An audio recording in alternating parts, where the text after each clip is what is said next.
삼성전자 얘기로 오늘 좀 모닝 체크 시작을 좀 해드리겠습니다. 어제 보시는 것처럼 5.3% 올랐죠? 이걸 보시는 게 훨씬 낫겠네요. 5.3% 올라서 57,600원 올랐습니다. 제가 보통은 한 석 달치 차트를 보통 가져오는데 어제 거는 어제 하루짜리 그러니까 일간 차트를 가져왔습니다. 보시죠. 올라와서 쭉 가죠. 그러다가 오후장 가까이 돼서부터 일정 수준, 그러니까 5만 한 7,000원대 중반 수준을 계속 유지하다가 거의 이제 그 수준에서 마감이 됐습니다. 제가 왜 오늘 이 차트를 가져왔냐면요. 보통은 이랬습니다. 그동안 삼성전자 주가 흐름 보면 오전장에 이렇게 오르는 날 꽤 많았습니다. 그런데 점점 내려가죠. 그러다가 결국 오후장대에서는 뭐 보합이나 또는 하락세 이렇게 마감되는 게 너무 많이 봤기 때문에 어제 삼성전자가 장 초반에 급등하는 걸 보고 오늘 또 그 모양 나는 거 아닌가 사실 그런 생각을 해서 저도 이제 장 마감 후에 삼성전자 주가 살펴보고 이 차트를 제일 먼저 봤습니다. 얼마나 올랐냐 보다. 그랬더니 이렇게 딱 모습이 나왔더라고요. 그러니까 이게 사실 반복이 자꾸 되고 또는 이렇게 올랐을 때보다 더 올라가면서 마감이 됐다고 그러면 더 좋죠. 물론.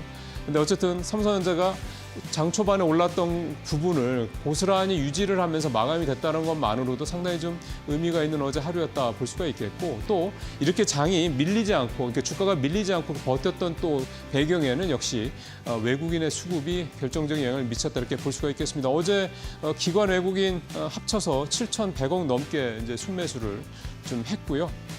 그 배경 관련해서는 이제 이재용 회장의 이제 사직생 각오로 뭐 독한 삼성인들의 의지를 이제 주문했다라는 그 부분이 시장에 좀 기대를 가져왔다 이렇게 해석이 나옵니다. 결국 삼성에 대해 사람들이 갖고 있는 기대가 이만큼 있는데 지금까지 삼성의 모습을 보면 특히 작년 8월 이후에 삼성의 모습을 보면 그거에 대한 대응을 잘 못한다라는 생각 때문에 그 신뢰감이 계속 좀 스크래치가 나고 있었던 그런 상황이었던 거죠.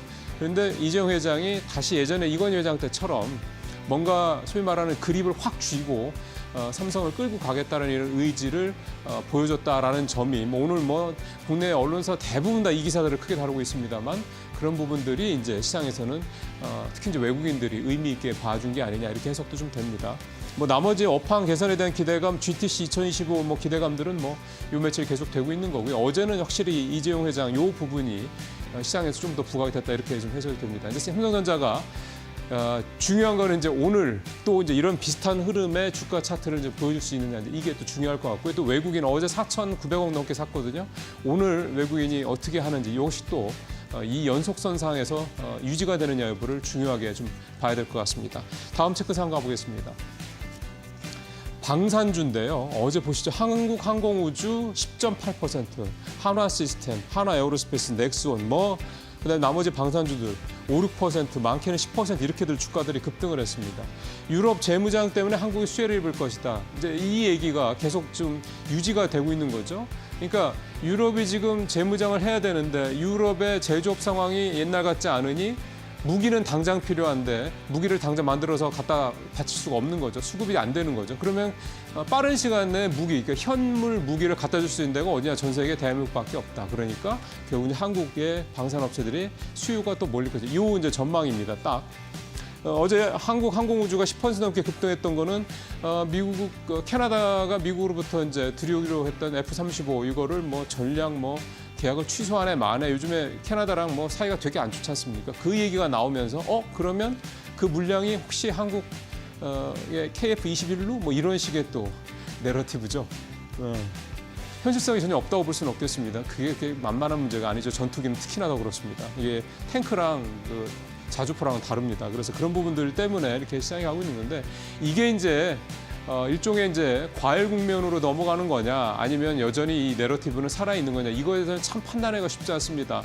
앞서 출연하셨던 이영훈 이사도 이 부분에 대해서는 자기도 속단할 수는 없다 얘기를 하는 건데 어쨌든 참 방산주는 지금 신규로 들어가기엔 너무나도 부담스러운 그런 어떤 밸류에이션이라고 볼 수가 있겠고 근데 또 모멘텀은 계속 나오고 이 투자자분들의 참 이 포모 또 고민 계속 깊어질 수밖에 없을 것 같은데요.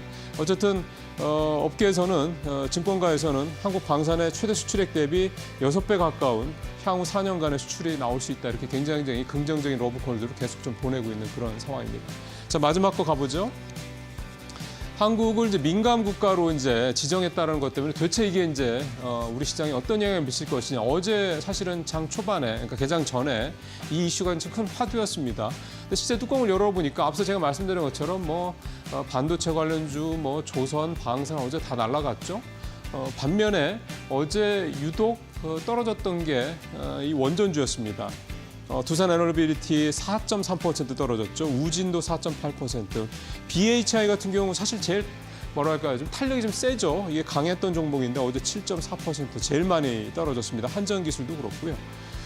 이 민간국가 지정 관련돼서 이게 제가 어제 말씀드렸던 이걸 지정했던 주무부처가 미국 에너지부라고 말씀드렸지 않습니까? 그러다 보니까 이게 체코원전 관련된 뭔가 웨스팅하우스와 국내 원전업체들 간의 불협화음 때문이 아니냐 이런 얘기도 있었는데 오늘 기사 나온 걸 보니까 또 하나 이슈가 있었던군요. 미국의 이 원전 설계 기술을 한국인 기술자 또는 이 기술을 이게 유출하려는 시도가 있었다. 한국으로 유출하려는 시도 있다. 이런 얘기가 또 나오고 있습니다. 이건 좀 더 확인을 해봐야 되는 문제다. 아무도 이제 공식적으로 확인해 준 바는 아니기 때문에 그러니까 이런 것들이 결국은 이제 원전주에 이렇게 전체적인 약세로 이렇게 결과가 내려진 게 아니냐 이렇게 좀 볼 수가 있는 거예요. 그렇게 봐야 되겠고요. 어쨌든 민간국가 지정에 대한 이유는 역시 에너지부라는 부분, 그다음에 원전 관련된 부분이라는 건 좀 더 기정사실화 되는 거는 같습니다. 다만 미국이 글로벌하게 원전 사업을 펼쳐나가는 데 있어서 특히 웨스팅하우스를 중심으로죠. 이 제조와 관련돼서 짓는 것과 그다음에 기기를 이제 집어넣는 것과 이런 부분 관련해서 한국의 협력이 없이는 진행되는 게 없다라는 점도 또 명확하기 때문에 이번 이슈에 대해서 너무 그렇게 오래 또 길게 또 민감하게 생각하실 필요는 없지 않겠냐 이런 생각이 듭니다. 모닝체크 마치겠습니다.